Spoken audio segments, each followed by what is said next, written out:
Bonjour toi, aujourd'hui nous allons conclure sur les messages aux 7 églises de l'Apocalypse. Ces messages aux 7 églises étaient des messages tant destinés aux chrétiens de ces églises à l'époque de l'apôtre Jean, mais aussi à destination des chrétiens qui se sont succédés depuis lors.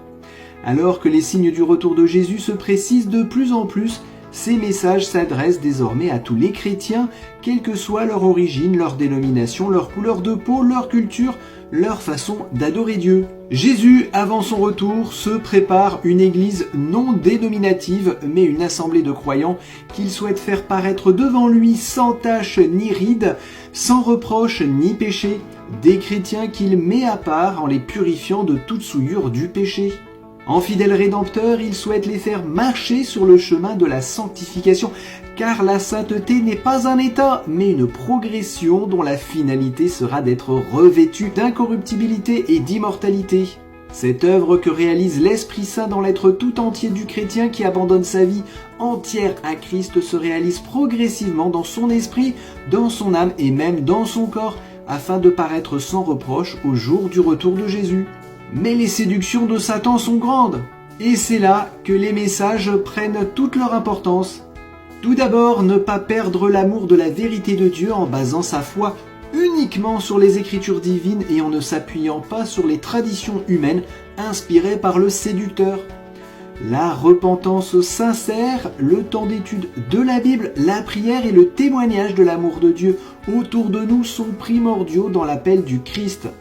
Jésus invite aussi à lui rester fidèle malgré toutes les tribulations, moqueries que le chrétien peut subir pour sa foi, car c'est la vie éternelle qui est offerte en récompense. La persévérance est la clé du succès dans les périodes de doute, de difficultés et d'épreuves que le chrétien peut traverser grâce à l'action du Saint-Esprit dans sa vie. Le Christ poursuit avec une exhortation à résister aux influences sataniques que l'on peut découvrir au sein même du christianisme, influences provenant du paganisme, comme l'immortalité de l'âme, le remplacement du ministère de Jésus par des humains comme médiateurs auprès de Dieu, le changement du jour d'adoration de Dieu ou encore tant d'autres qui ont fleuri dans le christianisme en 2000 ans. Ces encouragements à toujours se présenter à lui avec repentance sont les gages de sa miséricorde car il ne souhaite pas que le pécheur périsse. Jésus insiste encore et toujours dans le refus de faux enseignements du christianisme apostat et corrompu qui place l'homme au même niveau que Dieu ou qui séduit les croyants en leur faisant croire qu'ils peuvent être sauvés sans avoir à se repentir et à changer de vie. L'appel à la repentance et à la vie sainte est donc primordial pour tous ceux qui prétendent avoir accepté Jésus dans leur vie et être sauvés par la foi. Leur salut est en jeu, car sans repentance et véritable conversion, c'est la destruction qui viendra les prendre à la fin. La pureté de la vie et le zèle du partage de l'amour de Dieu est aussi un message de la plus grande importance pour le chrétien des derniers temps, car le signe du retour de Jésus reste l'annonce de l'évangile au monde entier. Jésus rappelle continuellement la notion de repentance, de fidélité aux 10 commandements, afin d'être revêtu de la justice de Dieu. Accepter Jésus, mais ne pas lui obéir, lui apparaît comme une mort spirituelle à laquelle il nous invite à remédier sans délai car les temps sont comptés.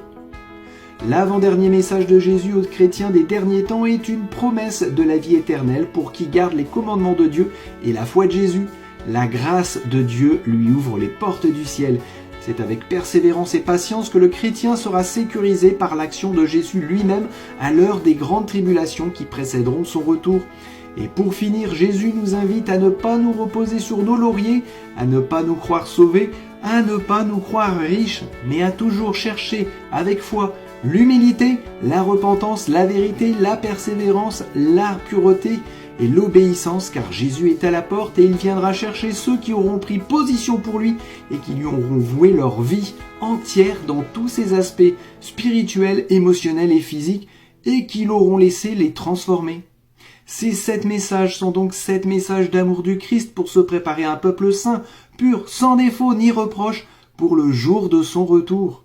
Jésus nous garantit cette vie sans péché avant son retour car il l'a accompli pour nous et il est notre exemple. Toute personne qui voudra se présenter devant Dieu devra avoir acquis le caractère de Jésus au risque d'être détruite par sa gloire. Les exhortations de Jésus depuis 2000 ans vont dans ce sens. Jésus nous assure que ce n'est pas à nous de le réaliser, mais c'est lui qui le fera si nous lui laissons les rênes de notre vie par la foi.